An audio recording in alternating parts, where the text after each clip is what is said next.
The story begins in a dark and messy apartment. There are trash bags all over the place, making it hard to walk around. The windows are so dirty that barely any light comes through. Old calendar pages are taped to the wall to help keep track of the date. A young boy named Itsuro Kurosu lives in this apartment. He has been struggling with a severe social withdrawal and depression after he was unable to get admission into a university. He has cut off every single person in his life, including his parents. Itsuro believes his existence is meaningless. Nothing new ever happens in his life, and that everything has lost its charm. One day, he's lying on his bed, recalling the digits of pi when he decides to commit the unthinkable. He wraps a belt around his neck and ties the other end on a shelf. Just when he lets his body hang, he starts struggling. This causes the shelf to break off the wall and fall down on top of him. Itsuro catches his breath when he notices a beam of light entering the room. Turns out, the broken shelf has left a small hole in the wall that opens into the apartment next door. He peeks through the hole to see his beautiful neighbor, Ryo Miyaichi. Itsuro is mesmerized by her beauty as he continues staring at her, enjoying her meal. On Ryo's side, the hole is quite unnoticeable since it opens into a bookshelf. Following that day, Itsuro starts observing Ryo's everyday life. He's still surprised about the fact that a pretty girl like Ryo lives right next to him. The next day, Ryo heads out carrying a bag and some books. Seeing this, Itsuro assumes she's a student. He eats the last of his food that consists of a few cheap snacks. Bored and curious, he spends the whole day watching Ryo, noticing that she only leaves the house to attend classes and never seems to meet anyone. Itsuro figures she doesn't have any friends. One day, while Itsuro is snooping, Ryo suddenly disappears. In a desperate attempt to find out where she is, Itsuro steps out of his apartment for the first time in a while. He goes over to her door and tries to listen to any sounds. Just when he's trying to peek through the mail slot, he notices a girl downstairs noticing his creepy behavior. The girl, Haruko Kawasaki, came to check on her brother who lives in the apartment below Itsuro's. Just then, Itsuro smells some delicious food. Turns out, Haruko brought food for her brother, but after getting no response, she leaves the food hanging on the doorknob and walks away. Itsuro takes the chance to steal the bag, hoping to eat some real food. He opens the bag and takes a few bites before he's interrupted once again. This time, Ryo herself is staring down at his creepy behavior. After a brief introduction, Ryo finds out that Itsuro is her neighbor. She then invites him for lunch at her apartment. Itsuro quickly agrees. So while Ryo is preparing the food, Itsuro looks around her apartment when he finds the hole in the wall. Just then, Ryo enters and mentions Itsuro's stretchy trouser strings. After that, they enjoy a delicious home-cooked meal together. Itsuro heads back to his place in a surprisingly good mood, after Ryo tells him they should hang out again sometime. Ever since that day, Itsuro starts visiting Ryo more often for meals, despite the fact that he's still secretly watching her. One day, he finally gathers the courage to ask her why she wants to spend time with someone like him. Itsuro reveals how he has quit his prep school, and he doesn't have a job either. Ryo mentions how quickly they have formed a connection over a short span of time, and that means a lot to her. Her words touch Itsuro deeply. After quickly finishing his food, Itsuro rushes back to his apartment. He decides to stop watching Ryo and gently covers up the hole in the wall with a piece of paper and a thumbtack. A thunderstorm hits that night. Itsuro sits alone in his room, desperately trying to come up with a reason to remove the paper. Just then, he hears Ryo's door open in the middle of the night. He quickly removes the paper only to see Ryo enter her room. She's wearing a transparent raincoat and holding a cutter. Moments later, a suited man follows her in. Just when he hugs Ryo from behind, she quickly attacks him with her fast martial arts moves. She slits the man's throat and brutally kills him. With blood splashed all over her raincoat, she smiles cunningly. Seeing this, Itsuro is terrified. In his panic, he accidentally knocks against the wall. Just then, a book falls over Ryo's shelf and blocks Itsuro's view. Soon, a mysterious van shows up with a couple of men taking boxes up to Ryo's apartment. Back in his room, Itsuro appears confused as he's trying to figure out the strange events he saw. Moments later, he hears a knock on his door. It's Ryo, dressed cutely and looking all normal. She's holding a pot of food in her hand. With a big smile on her face, she asks Itsuro if they can eat in his apartment every now and then. After clearing out some space and lighting up a few candles, they set up the table. Ryo is calm and composed as she eats her food. On the contrary, Itsuro is still unable to wrap his head around the fact that Ryo just killed somebody. While eating, Ryo brings up Itsuro's question and asks him not to get anxious. She talks about how after being alone for a long time, she starts questioning their sanity. However, being around Itsuro makes her feel normal. Once Ryo is gone, Itsuro uses a chopstick to knock over the book that was blocking his view to the room. He looks around the room and finds Ryo enjoying some tea. Seeing how everything looks normal, he assumes he must be hallucinating and that none of last night's events actually happened. Moments later, a voice tells Ryo goodbye. Itsuro rushes to his door to see who the person is. Just then, a mysterious woman named Reina Meiji passes by his door. When she looks back to see Itsuro standing in his door, he quickly shuts it. She calls Itsuro by his name and stops for a brief moment before leaving. The next morning, Ryo runs into Itsuro on her way to university. She offers him to use her washing machine to wash his clothes before asking him to eat at his place again. While washing his clothes, Itsuro recalls the murder scene. However, his admiration for Ryo misleads him once again. Looking forward to eating together, Itsuro rushes home, cleans up, and sets the table. Later that night, while he's waiting for Ryo to come over, Itsuro hears the door opening in her apartment. He looks through the hole only to find Ryo killing another man with a B tattoo on his arm. Just like before, she's wearing the raincoat. Using her kung fu skills, she slits the man's throat before smiling cunningly. Itsuro quickly realizes that it's not a hallucination. Ryo is actually bringing men to her house and killing them. Shocked, Itsuro screams, which makes Ryo notice the hole. She sticks her box cutter through it before looking directly at him through the hole. Terrified, Itsuro runs out of the apartment, and Ryo chases after him through the streets with the cutter in hand. Using the emergency exit, he reaches the rooftop of a building. However, Ryo quickly catches up and traps him there. She asks him if she saw her kill the man. Itsuro admits he's been watching her for some time, and that he already knew that she was a killer. She finds it interesting that even though he knew she was a killer, he still came over to eat with her. After that, Ryo walks up to Itsuro to kill him. However, Itsuro explains that he once tried to end his life by hanging himself. That's when he found the hole in the wall and saw her. He immediately fell in love with her, and he realized being with her felt better than dying. After finding out that Ryo indeed is a killer, Etsuro once again becomes hopeless. He drops to his knees and closes his eyes, ready for her to kill him. Surprised by Etsuro's thoughts, Rio walks up to him with the cutter. She grabs him and puts the cutter to his neck. Fascinated by how Etsuro has no reaction at all, she doesn't kill him. Upon being asked how he feels right now, Etsuro claims he wants to date her. Surprisingly, Rio agrees before she proceeds to lick the blood off a bruise on Etsuro's lip that he got while running away from her. Just when Etsuro is about to kiss her, she stops him and asks him to continue spying on her. The next day, Haruko finally gets to meet her brother, Kawasaki, who's happily playing with a cat.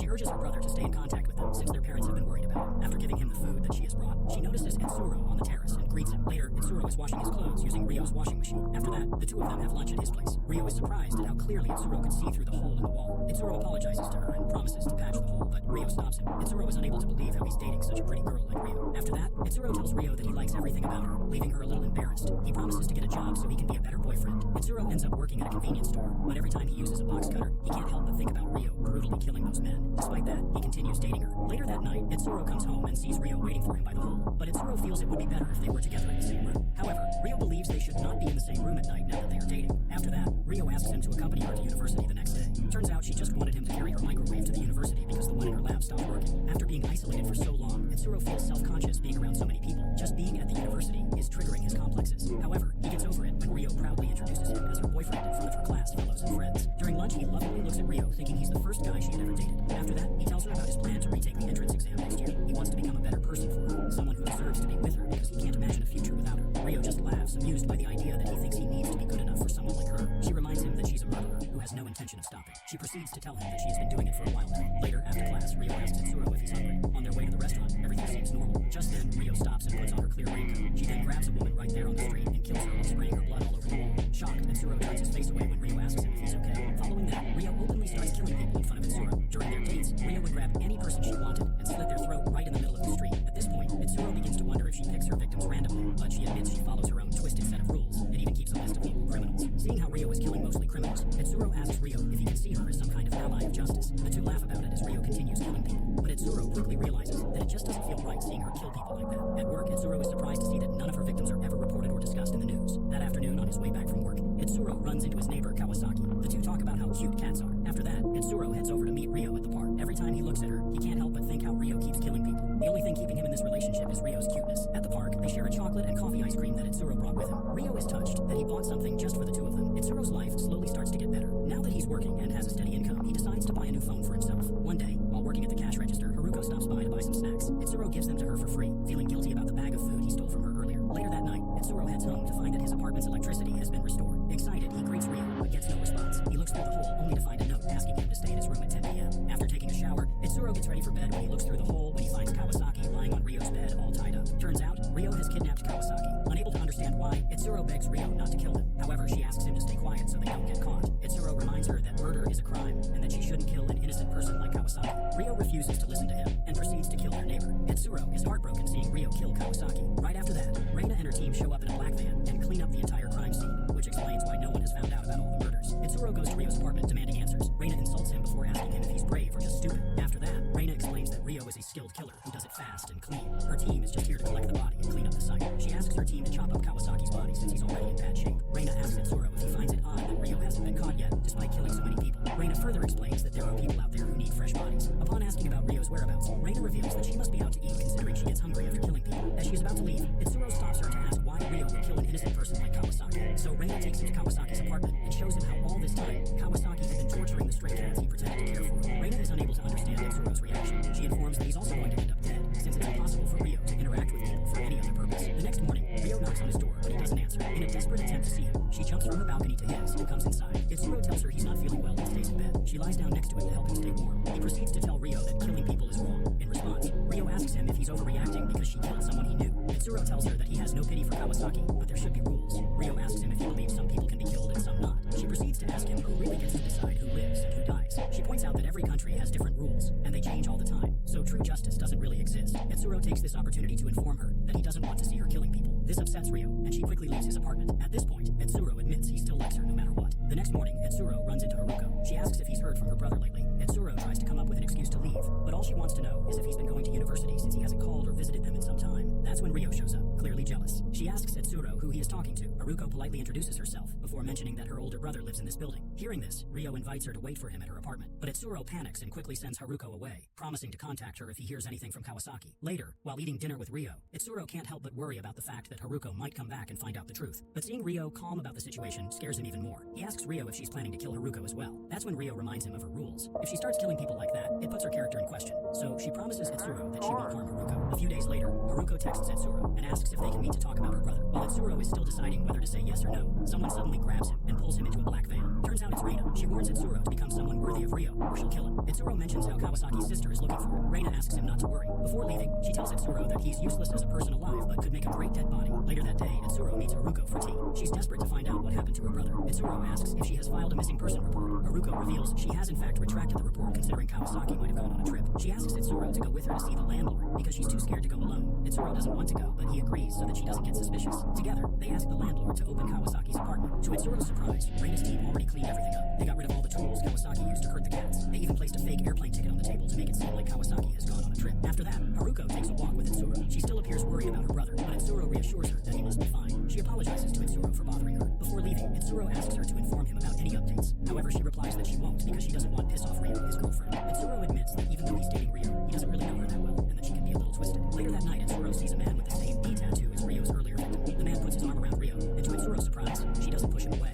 Later at dinner, Itsuro brings it up and asks Ryo who that guy was. Instead of answering, she replies that being a university student, she can meet anyone she wants. Suspecting Ryo, Itsuro asks if she's going to dump him. Just then, she accuses him of spending time with Haruko. Itsuro denies her claims and reveals that he only talked to Haruko to protect her. Ryo mentions how Reina covered her track, yet he's drooling around Haruko. Itsuro suspects Ryo is up to something, so he confronts her. This makes her mad, so she leaves the room before asking him to cut off Haruko. After that, Itsuro hugs her, but when he leads in to kiss her, she threatens to kill him. Later that night, Ryo meets the B-Gang and tells them that she's rejecting their offer to be their personal killer. Angry, the leader reminds her that they know she killed one of their members. He asserts that she is now a part of their cleanup crew, and if she refuses to do the job or goes to the police, they will kill Itsuro. The next day, Ryo is waiting outside Itsuro's work to walk her home. At home, they find Haruko waiting outside, so they invite her in. The three of them are having tea when Haruko shows them a postcard by Kawasaki, faked by Reina to cover up the truth. Haruko is worried about what she's going to say to their parents. Stressing about Kawasaki not answering her phone, Haruko suddenly passes out. Turns out, Ryo drugged her tea and plans to kill her. Itsuro tries to stop her by reminding her that she doesn't kill people to keep them quiet, but Ryo claims she makes her own rules. Itsuro is worried that if she keeps slaughtering people like this, the police will find out. She threatens to kill Itsuro by slitting his artery until he bleeds out, but because of Itsuro's persistence, she eventually backs off. When Haruko wakes up,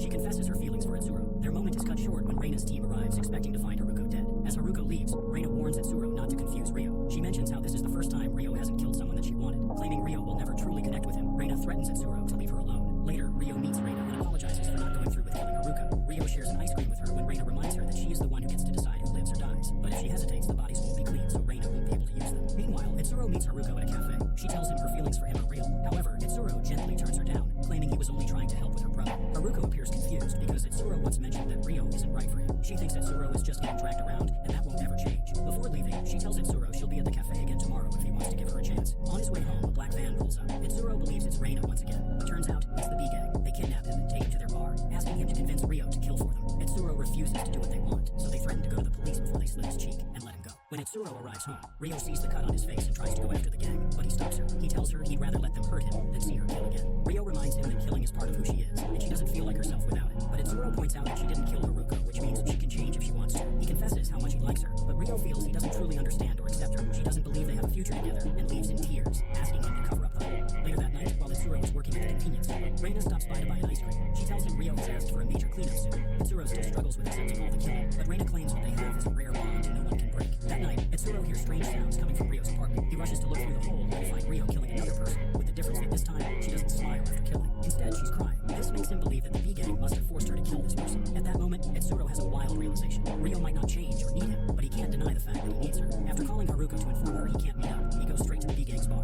Itsuro begs them to stop Ryo from killing, but when they don't listen, he pulls out a cutter and tries to fight them. Certainly, he's no match for the whole gang, and they quickly overpower him. The gang throws him to the ground and starts beating him up. That's when the gang leader grabs him and tries to cut his neck the same way Ryo does. Just then, the power cuts out, and sleeping gas fills the room. As everyone starts passing out, Ryo shows up in her transparent raincoat. She's initially surprised to see Itsuro there, but when she notices he's hurt, she gets furious. She grabs his cutter and, using it along with her own, takes down all the gangsters. Ryo kills the gang leader before helping an injured Itsuro onto the couch. She explains to him how she didn't enjoy the kill this time, but that doesn't mean she'll stop. After confessing their love for each other, they kiss. Just then, Rio stabs him. She smiles, saying she always wanted to kill someone she liked, but quickly realizes that it doesn't feel the way she expected. Itsuro is oddly happy to hear that. They express their love for one another before Itsuro collapses. Several days later, Reina sees Rio with a suitcase, while Itsuro follows her on crutches. They agree to have their old apartment cleaned, and Reina jokes he shouldn't stop spying on her just because they're moving in together. As they walk off together, Rio tells Itsuro she won't kill anyone else, but someday she will kill him. Itsuro smiles and says,